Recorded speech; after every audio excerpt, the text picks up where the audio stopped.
Hey, ever heard of Destiny? It's a live service MMO looter shooter that released its first installment over 10 years ago in 2014. Its sequel, Destiny 2, released in 2017 and has been receiving updates to this day. In Destiny, you, the Guardian, got to travel around the galaxy to fight all sorts of alien grunts and bosses with sci-fi weapons. It's a game that I've played more than my fair share of. However, despite its successes and longevity, the game is in one of its worst states ever. It's crashing and burning. Most of the player base is packing up and moving on. But didn't it just have one of the most successful campaigns in franchise history with the final shape, you may ask? Well, my dear viewer, with its most recent campaign, and to quickly clarify, a campaign or expansion is just a massive content and lore drop done yearly to keep the game rolling. Edge of Fate, Bungie did what Bungie does best. They shit the bed. Let me set the scene.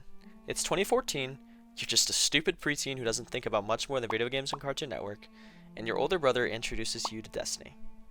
In Destiny, you can customize your character and armor, collect exotics, the rarest and coolest gear inside the game, and kill gods. Who the hell wouldn't want to play that?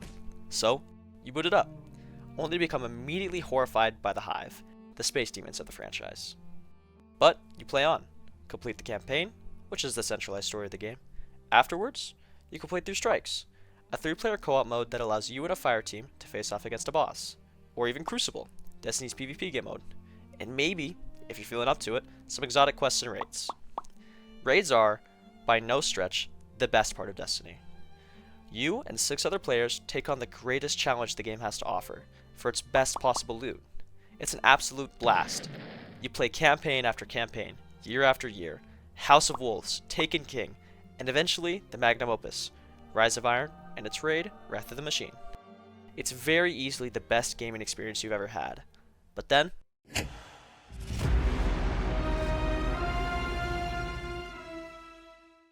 compared to Destiny 1, Destiny 2 felt entirely lackluster, and like many other players, I actually stepped away from the game because of it. The issue doesn't actually lie in the campaign, as I personally had a ton of fun playing and experiencing it for the first time, but the gameplay loop after the campaign was terrible. Double primary weapons remove special weapons from the game, which was like trying to play Fortnite with an AR but no shotgun.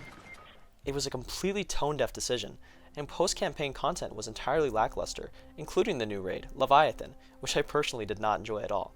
But the biggest issue of the release of Destiny 2 was it was the most poorly received expansion the franchise had seen since Destiny 1 launch, along with its first expansion, The Dark Below, which were both received very poorly. This low would only be the first of many in what would turn out to be a long series of highs and lows. But I want to clarify that I am no means the end-all be-all of the subject. I have very subjective takes and opinions, and I highly recommend you take a minute to go look at other perspectives other than my own, as I don't think my opinion should always be taken as the fact. Anyways, where were we? Oh, that's right.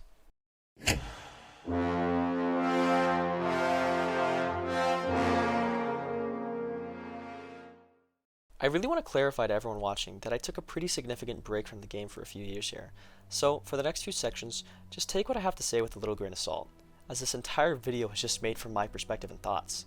Feel free to debate me or correct me in the comments if you're a true OG elitist. Funnily enough, despite the reinstatement of special ammo weapons, Curse of Osiris is widely regarded as the worst expansion to have ever been released in Destiny. Not only was the campaign itself boring and repetitive, but it also took the average player just 2 hours to complete, meaning you could finish your entire playthrough before noon on the release day. And perhaps one of the worst decisions in early Destiny 2, rather than creating a brand new raid for players to sink their teeth into, they released the first that would be known as raid layers. Raid layers were essentially just scaled down raids, while also typically containing simpler mechanics and borrowed themes from Leviathan. The Curse of Osiris raid layer, Eater of Worlds, is perhaps the worst raid in Destiny history, with game mechanics a baby would be able to figure out, and virtually no stakes. This is important when you consider that raids are known for being mechanically difficult, as well as important to the overarching narrative.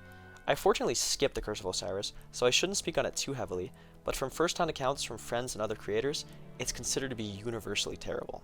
And although I skipped Warmind as well, it is generally regarded to have better overall reception in the community. I know I personally enjoyed the missions more, as they felt a little more fleshed out, and I enjoyed the themes presented much more. But, unfortunately, Warmind suffers the same fate of Curse of Osiris, lack of meaningful post-campaign gameplay. Sure, you could play the Escalation Protocol event, which pitted you and other Guardians against 7 waves of challenges, but it became boring very quickly. As for the raid layer, Spire of Stars, it was okay at best. There were some cool standout mechanics, but it was still pretty subpar. Combined, both of these expansions ran for about 10 months, and I think it was pretty widely accepted that it was one of the worst eras in franchise history. But it's important to remember that Bungie has a knack for bouncing back. This is, of course, where we enter.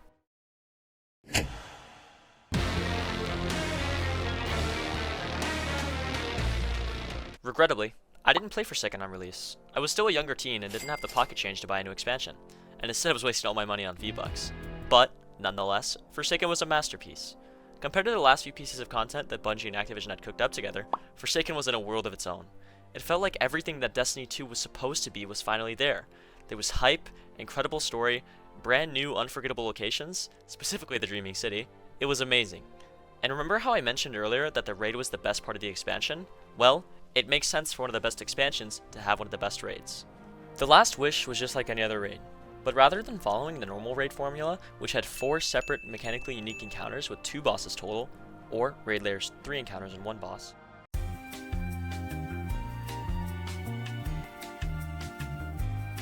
Last Wish was given 6 encounters, with 4 entirely different bosses.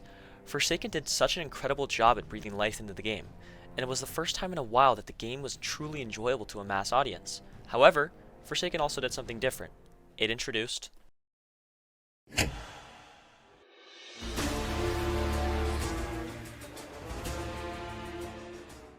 Jokes aside though, seasonal content was actually a really great addition to the game, besides battle passes of course, as it helped to fix content droughts, which had plagued Year 1 and Year 2 of Destiny.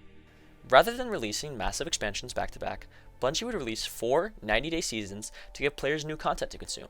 In Year 2, 3 of the seasons, Outlaw, Forge, and Opulence, were received incredibly, and the seasons of Forge and Opulence actually received their own raids. Although initially considered raid layers, I actually really don't know what to call them. Opinions are different everywhere. There was Scourge of the Past and Crown of Sorrow. Scourge of the Past being one of my favorite raids in the entire franchise.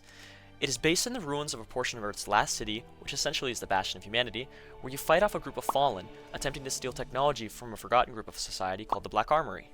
Actually, you probably don't know who the Fallen are. I haven't given a proper definition of all the enemy factions you go up against in Destiny. Hold on. Alright, first we have the Fallen, the creepy bug-looking dudes who are generally just pirates and scavengers. They come from a super faraway galaxy and are just jealous of the Guardians' powers. They are honestly my favorite enemy faction, as I feel their design is unique and their lore is incredible. Then there's the Cabal. The Cabal are the Roman space hippos of Destiny. I believe their entire society is based on that of the Roman legions, and their pride as individuals comes from success in battle. They're alright, but they're still probably my least favorite enemy combatant. Third is the Vex. The Vex are a hive mind of sentient space goo that occupies millions of robot chassis across the multiverse. It should be noted that even though they are capable of teleportation and time travel, they often suck at getting shit done. And last, but definitely not least, is the Hive. The Hive was a source of about half my nightmares as a child. They are horrifying space entities that feed on the dark energy of the universe. They quite literally get stronger by killing others. It's creepy as hell. Hold on. Secret 5th group. There's also the Taken. They're creepy black and white demon creatures created by the Taken King, Oryx, and later others, I know. They consist of different factions, and often have weird supernatural powers that their normal counterparts don't. Design-wise, they're definitely some of the coolest. What? There's a Secret 6 group as well? This is the last one, don't worry. The Scorn is another pretty horrifying group. They're made up of dead Fallen, where their corpses are just reanimated using some really freaky dark magic. Their entire existence really is just strange and scary. And before anyone says anything, yes, there is a 7th group, but we'll get there when we get there. To recap, here's a list of the expansions and their main enemy combatants. Pause to take a look, and maybe read my quick notes. I think it would be bad if I just left this here without saying anything, but you notice I said 3 of the seasons were received well. The 3rd season of the year, Season of the Drifter, was a hot pile of dog shit. It released Gambit, a 4v4 PvP PvE mashup that just sucked. That's all I really can say about it, as I think that's all there is to say. Now that that's out of the way, we can move on to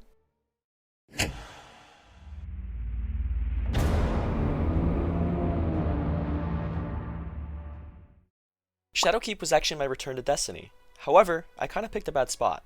Shadowkeep marked the first major piece of content that Bungie had worked on without Activision, Destiny 2's publisher, and I think it was pretty obvious.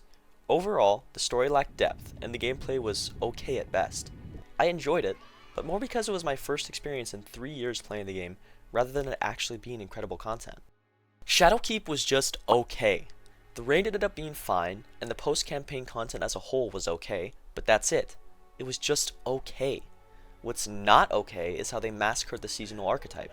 they introduced a seasonal pass with 100 tiers where you could collect rewards and cosmetics.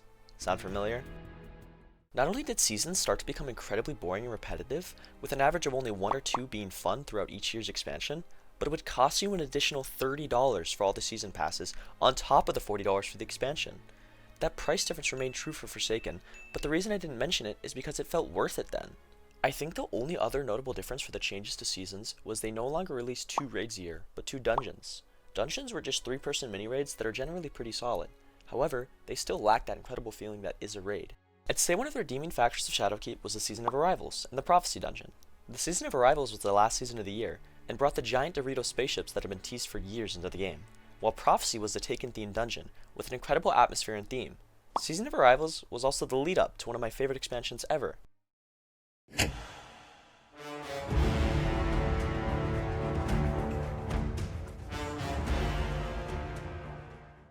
Even though I played during Shadowkeep, Beyond Light was the first expansion I poured genuine hours into since Destiny 1, and for good reason.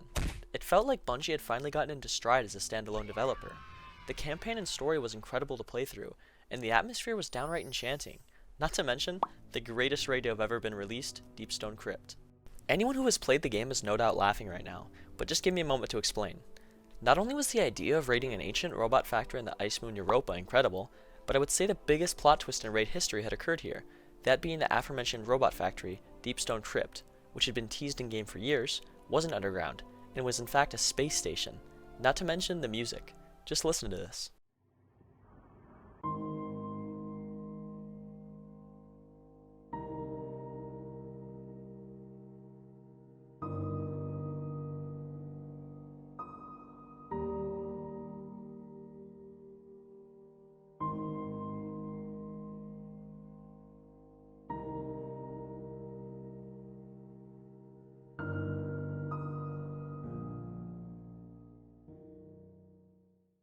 However, despite the incredible campaign, and continuing the theme of seasonal content worsening, I would say the seasons only began to become more repetitive throughout Beyond Light, with the seasons of Hunt, Chosen, Splicer, and Lost.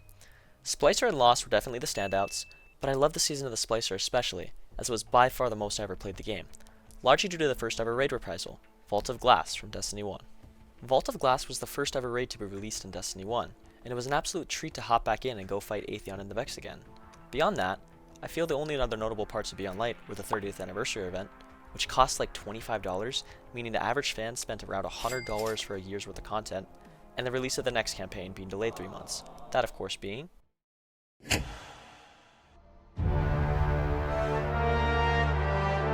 Nah, I'm just kidding. You guys didn't think I'd forget, did you? With the release of Beyond Light also came the first nail in Destiny's coffin, the Content Vault.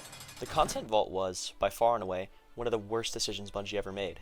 They essentially retconned more than half of the game's previous content, as well as 5 raids and 4 campaigns. Things that everyone paid for, or at least dedicated fans. It felt completely tone-deaf and unnecessary.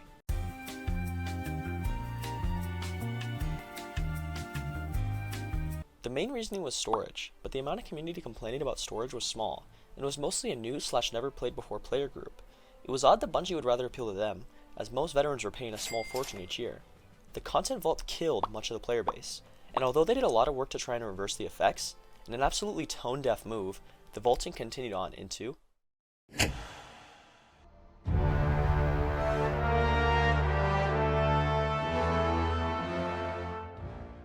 Bungie again, despite thousands of players expressing negative feedback against the feature, used the Content Vault to completely remove the Forsaken expansion from the game, which just felt odd, as it was still an amazing experience for first-time players. But, beyond that, Witch Queen as an expansion was pretty solid. I thoroughly enjoyed the campaign, and the post-campaign content itself was pretty solid. It introduced a new weapon crafting feature, which I thought was just okay, but the highlight of the expansion, but you can't guess, was the raid. Vow of the Disciple is one of the best raids in Destiny, from encounter design to theme, and especially final boss. But, I have something embarrassing to admit. I've never played it. As a mostly solo player, I could never find a group. It sucks, but it's still an amazing piece of content. The seasons of Witch Queen were alright, but unfortunately the repetitive nature only worsened. The weekly content drops went like this. Go to the Helm, the Guardian mission base of operations, talk to someone, get a quest, do the seasonal activity, then do a hopefully unique story mission, although even those were repetitive at times, listen to some lore, rinse and repeat for 10 weeks. The seasons were Risen, Haunted, Plunder, and Seraph. And as far as I remember, none of them really stood out. Seraph and Plunder were solid, but I really couldn't tell you the plot of anything other than The Haunted, and that's because I had to listen to 20 minutes of dialogue each mission. My biggest gripe with Witch Queen was, and as some of you have probably already guessed, the dungeon key. The dungeon key was a $20 purchasable item that would make the 2 yearly dungeons playable. Seriously, what the fuck? To play the dungeons before the key, you already had to pay $10 for the season pass. Bungie shit the bed again. I mean, why the hell do we even advertise ourselves as a free-to-play game if we're gonna charge our fans money to play basically anything? The dungeons were Duality and Spire of the Watcher, but I never played either because of the dumbass dungeon key. I was not gonna get caught buying that stupid shit. Bungie as a whole really started to show their true colors to me. I mean, it felt like such a greedy and unnecessary decision. I know there's an argument to be made about the necessity of it, but it honestly felt like such a punch in the gut to someone who's spent hundreds of dollars on the game already. You could say it's one of the main reasons I stopped playing 4.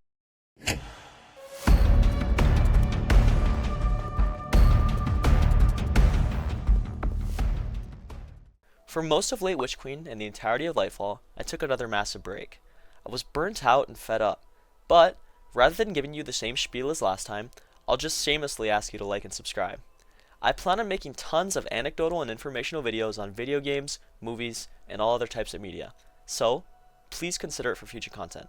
Thanks a ton. Anyways, despite the dope-ass name, no light fell during this campaign. I know it's to do with the fact that the story was actually supposed to end here, and the title was chosen years in advance, but it still felt super odd and out of place. From what I know, all secondhand, the campaign was shit, the raid, Root of Nightmares, was okay, and the seasons were same old same old. I forgot to mention it earlier, but similarly to Vault of Glass and Beyond Light, the Destiny 1 raid King's Fall was actually reprised for Witch Queen. King's Fall was basically the last wish of Destiny 1, but in character for such a shitty year for Lightfall, Bungie reprised a pretty lackluster raid, Crota's End. Crota's End is super nostalgic for me, as it was my first ever raid, and being able to watch my brother solo the entire thing by himself is definitely a core memory. As far as I know, they actually did a great job on the reprisal, and made it feel less like a dungeon and more like a 6-player raid, so I'll give credit where credit's due.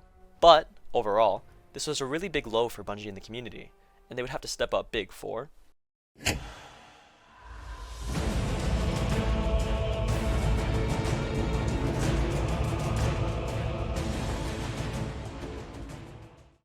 And they did. I finally made my return after about a year and a half of absence and was not disappointed. I had an incredible time playing through the campaign, and it was honestly probably my favorite playing experience in all of Destiny. It felt nostalgic in a way, like I was still that 11-year-old kid playing the game that I loved. Like I said, the story was great, and after 10 years we finally got to kill the Witness, the big bad that had been looming for years. And the post-campaign content was super fleshed out and enjoyable.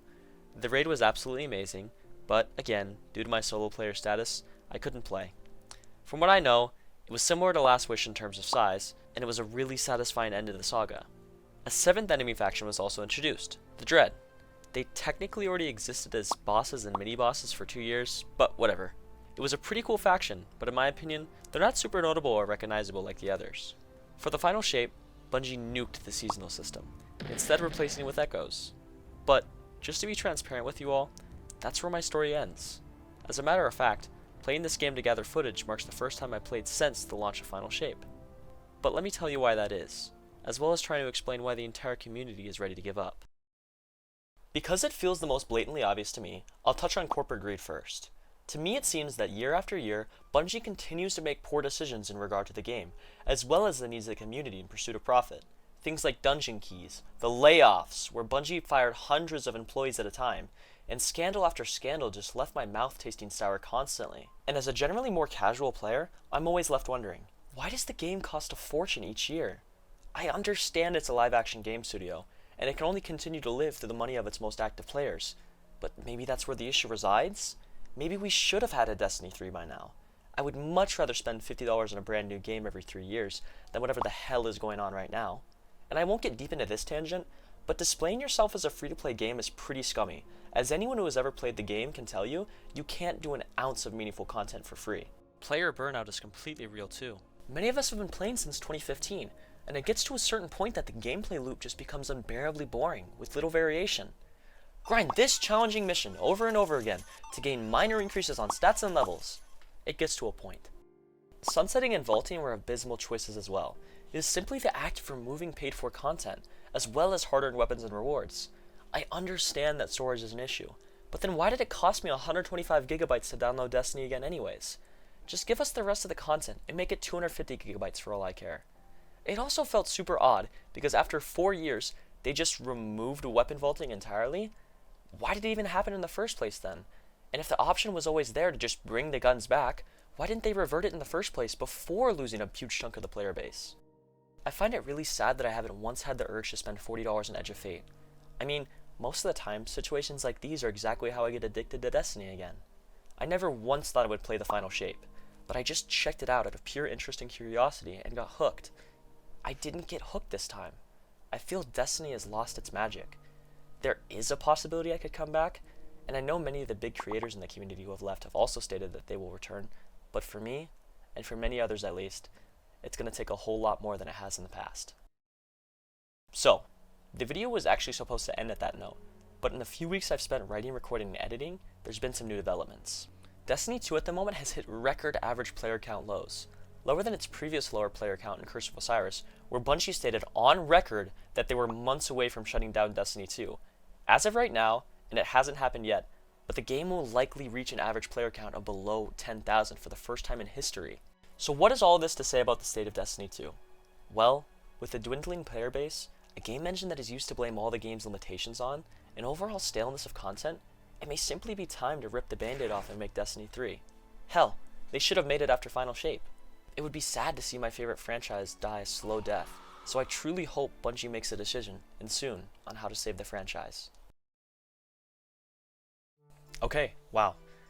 Thank you all so much for watching. I've never edited and I've never made a video or done anything like this before, so I really appreciate you watching all the way through the end.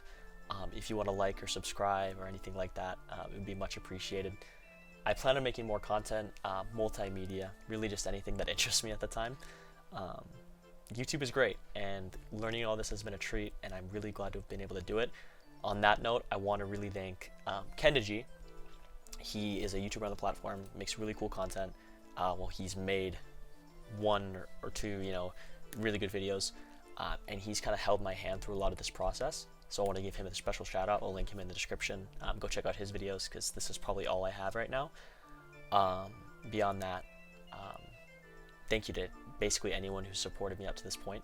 It's been a lot, but this is something that I really want to do, and this is something that I really want to continue. So I really appreciate it. This whole segment right here, I'll probably do most videos, little credit scene, whatever it is. I'm sure it's been mostly blank at the moment because there's obviously nothing for me to put on it yet, but I'll figure something out. On that note, thank you guys so much. Like, subscribe. See ya.